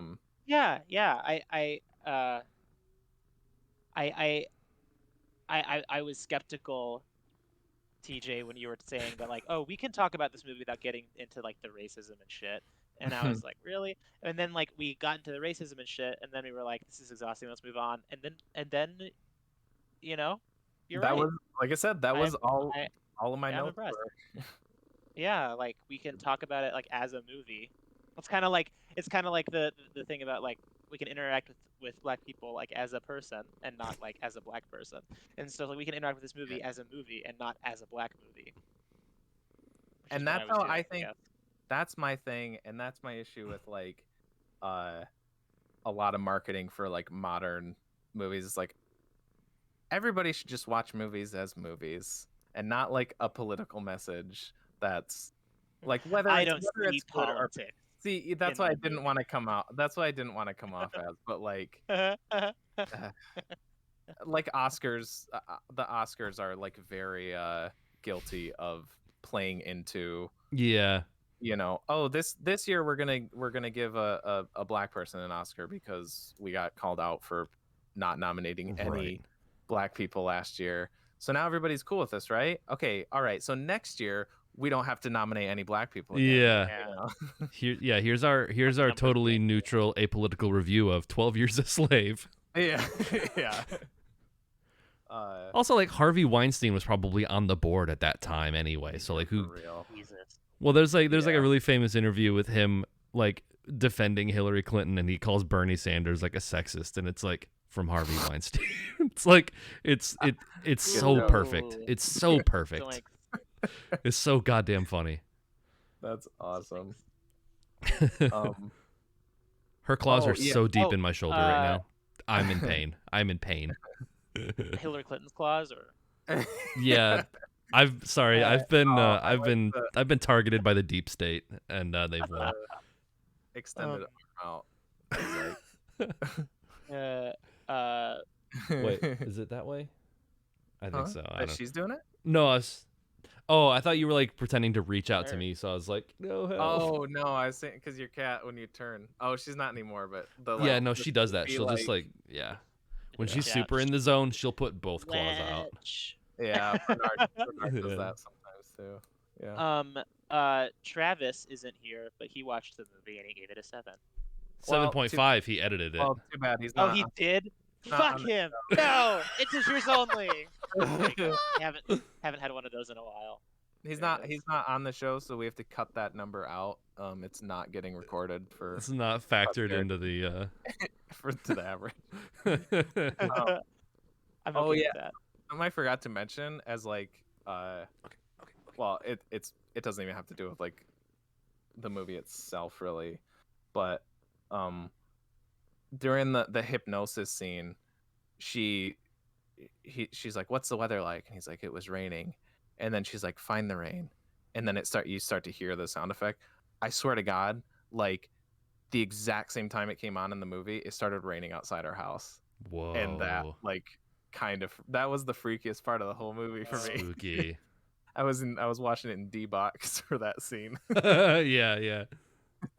Okay, please get down. Okay. Okay. Next movie. Next movie. I think I'm just gonna say that, and this doesn't matter for you podcast listeners, but I think we're gonna do another double up,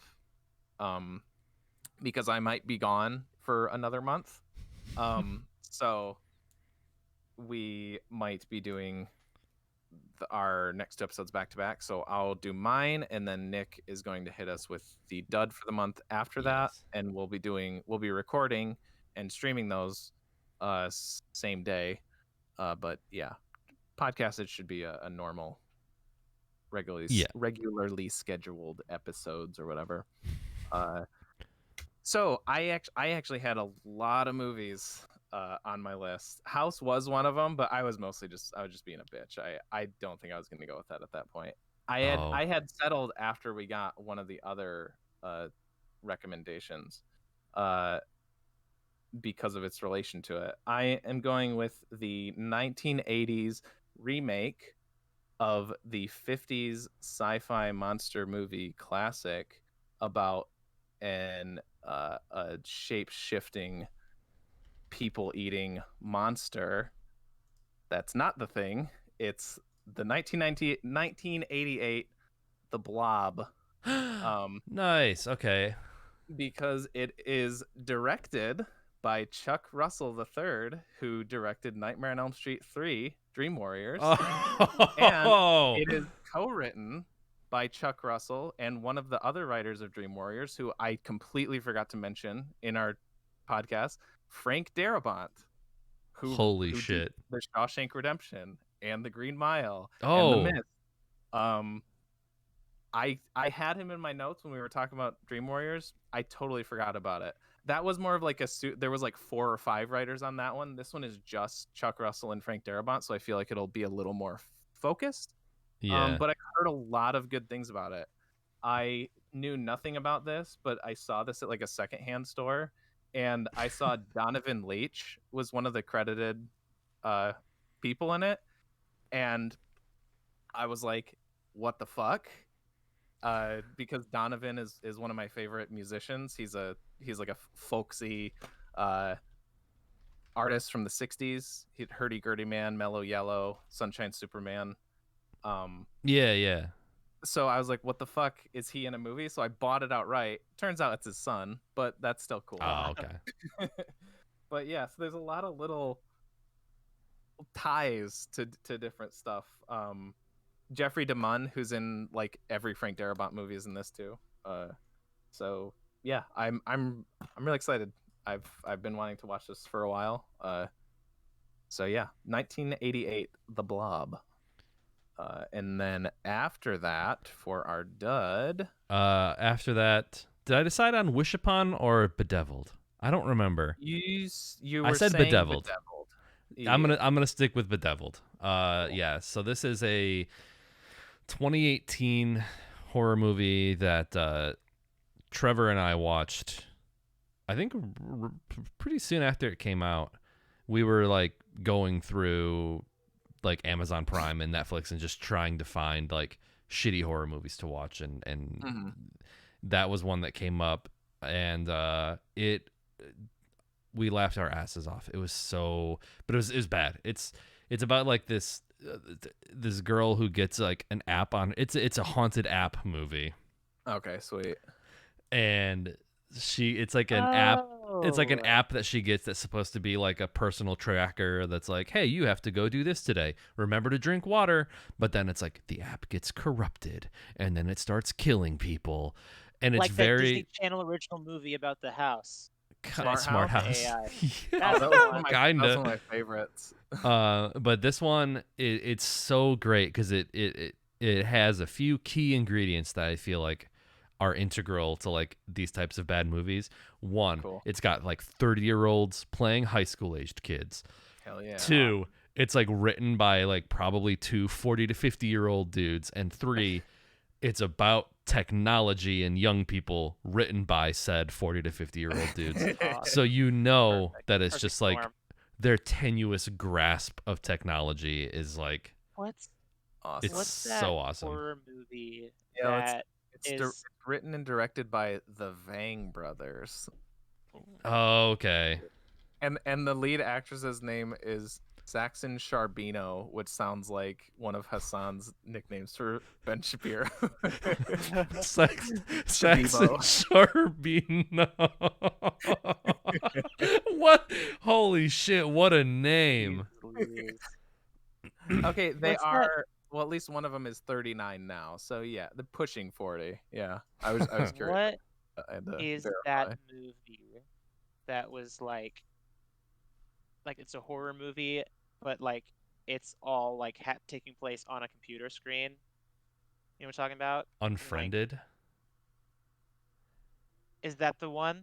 I like, don't know. Like, The and whole it's like thing there's was FaceTime that happens, and so it's like you're watching the movie, but you're not watching the movie. You're watching a computer screen, and it's that Right, computer, yeah. and so the whole time is just like interacting on social media and stuff, and then someone goes missing, or there's a You're thinking that of what- either Unfriended, I think there's another one, or Searching, which was actually pretty good. Searching is like the one of those that I've seen that's pretty decent with John Cho.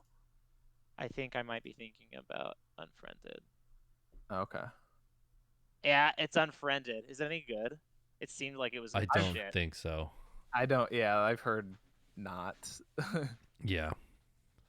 Um, But anyway, those are the movies for next time. yep, The Blob, Time. and then after that, The Deviled. Deviled Next eggs. time at our non-specific date and time that will be announced in the near future. Yeah. Maybe it'll be in the morning. We can have brunch again. Oh Yeah. yeah, a little brunch. Yeah. Remember Brunch, to brunch. follow us and find us on all the social medias. We're on Instagram, we're on Twitter, we're on Facebook. We're on YouTube. We're on Apple Podcasts. We're on Spotify. We're on Pornhub. We're on OnlyFans. We're on OnlyFans. We're on the deep web. DeviantArt. DeviantArt, yeah. Duds Rule 34. Here we come. Christ. And then make sure you watch those 2 movies if you don't want to be spoiled before the episode. And I am your milk and cereal eating separately. Damn it. Changing length bangs girlfriend. TJ or J Spot Jack Cheese, and I think Black Panther should have won Best Picture. Just want to say that. My God. With me as always. I am your Time Lord Olympian grandfather. And I think that Tyler Perry should be the president. Nick, aka Dr. Funk on Twitch. I am your TS motherfucking A agent. Nice. Come to save the day. And something racist. I'm Moose. There you go. Catch you next time. That was nice wrap up. All right. Oh, perfect. Okay. See y'all later. Later.